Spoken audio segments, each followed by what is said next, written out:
ಸಂಕ್ರಾಂತಿ ಹಬ್ಬದ ಪ್ರಯುಕ್ತ ಸಂಕ್ರಾಂತಿ ಉತ್ಸವ ಸಮಿತಿ ಹಾಗೂ ನಂದಿನಿ ಉತ್ಸವ ವತಿಯಿಂದ ವಿವೇಕಾನಂದ ಜಯಂತಿ ಹಾಗೂ ಸಂಕ್ರಾಂತಿ ಗೋವು ಉತ್ಸವ ಕಾರ್ಯಕ್ರಮ ಅದ್ದೂರಿಯಾಗಿ ಜರುಗಿತು.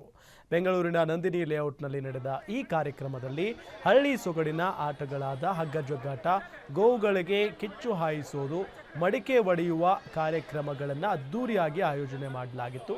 ಈ ವೇಳೆ ಮಹಾಲಕ್ಷ್ಮಿ ಲೇಔಟ್ ಶಾಸಕ ಗೋಪಾಲಯ್ಯ ಭಾಗಿಯಾಗಿ ಹಬ್ಬಕ್ಕೆ ಶುಭಾಶಯ ಕೋರಿದರು.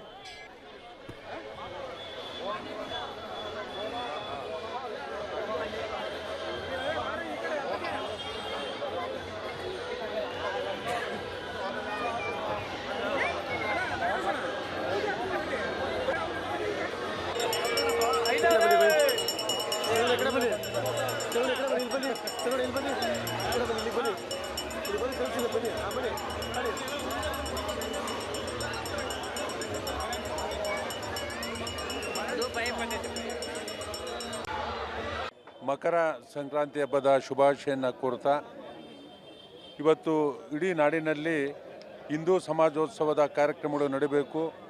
ಇವತ್ತು ಹಿಂದೂಗಳಾಗಿರ್ತಕ್ಕಂಥ ತೊಂದರೆಗಳನ್ನು ತಪ್ಪಿಸೋದಕ್ಕೆ ನಾವೆಲ್ಲ ಒಂದಾಗಿ ಕೆಲಸವನ್ನು ಮಾಡಬೇಕು, ಒಗ್ಗಟ್ಟಾಗಿರಬೇಕು ಅಂತಕ್ಕಂಥದ್ರಲ್ಲಿ ಇವತ್ತೇನು ನಂದಿನಿ ಬಡಾವಣೆಯಲ್ಲಿ ಕಾರ್ಯಕ್ರಮ ಇದೆ.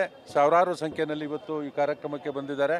ಇದೇ ರೀತಿ ಸುಮಾರು ಒಂದು 19 ಕಾರ್ಯಕ್ರಮಗಳು ಕ್ಷೇತ್ರದಲ್ಲಿದೆ. ಆ ಕ್ಷೇತ್ರದಲ್ಲಿ ಒಂದಕ್ಕಿಂತ ಒಂದು ಕಾರ್ಯಕ್ರಮ ಅತ್ಯಂತ ಯಶಸ್ವಿ ಆಗ್ತವೆ.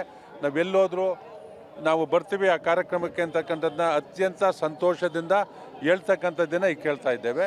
ಇದು ಒಳ್ಳೆಯ ಕಾರ್ಯಕ್ರಮ, ಅತ್ಯಂತ ಯಶಸ್ವಿ ಆಗುತ್ತೆ ಅಂತಕ್ಕಂಥದ್ದನ್ನ ಭಾವಿಸಿದ್ದೇನೆ. ಭಾಳ ಅದ್ದೂರಿಯಿಂದ ವಿರಾಟ್ ಹಿಂದೂ ಸಮಾಜೋತ್ಸವವನ್ನು ಮೊದಲನೇ ಬಾರಿಗೆ ನಂದಿನಿ ಲೇಔಟಲ್ಲಿ ಆಚರಿಸ್ತೀವಿ. ಪ್ರತಿ ವರ್ಷ ಕೂಡ ನಾವು ಸಂಕ್ರಾಂತಿ ಉತ್ಸವವನ್ನು ಆಚರಿಸ್ತೀವಿ. ಅದು ಈ ಸಲ ಅದರ ಜೊತೆ ವಿರಾಟ್ ಹಿಂದೂ ಸಮಾವೇಶವನ್ನು ಆಚರಿಸಿ ನಮ್ಮ ಎಲ್ಲ ಬಂಧುಗಳನ್ನು ಒಟ್ಟಿಗೆ ಸೇರಿಸುವ ಒಂದು ಪ್ರಯತ್ನವನ್ನು ನಾವು ಮಾಡಿದ್ದೀವಿ. ಅದು ಭಾಳ ಯಶಸ್ವಿಯಾಗಿ ಅಂತ ಹೇಳೋಕ್ಕೆ ಬಯಸ್ತೇನೆ. ಇದೇ ಸಂದರ್ಭದಲ್ಲಿ ಹಲವಾರು ಸಾಂಸ್ಕೃತಿಕ ಕಾರ್ಯಕ್ರಮಗಳು ಹಾಗೂ ನೂರಾರು ಗೋವುಗಳು ಬರ್ತವೆ. ಈಗ ಗೋವುಗಳನ್ನು ಕಿಚ್ಚಾಯಿಸುವ ಕಾರ್ಯಕ್ರಮ ಮಾಡ್ತಾ ಇದ್ದೀವಿ. ಹಾಗೂ ಮೆರವಣಿಗೆ, ಎತ್ತಿನ ಗಾಡಿ, ಕುದುರೆ ಗಾಡಿ ಹಾಗೂ ಹಲವಾರು ಕಲಾ ತಂಡಗಳ ಜೊತೆಗೆ ಮೆರವಣಿಗೆ ಕೂಡ ಬಡಾವಣೆ ಸುತ್ತಮುತ್ತ ನಡೀತಾ ಇದ್ದು ಹೇಳಲಿಕ್ಕೆ ಹೆಮ್ಮೆ ಪಡ್ತೀನಿ.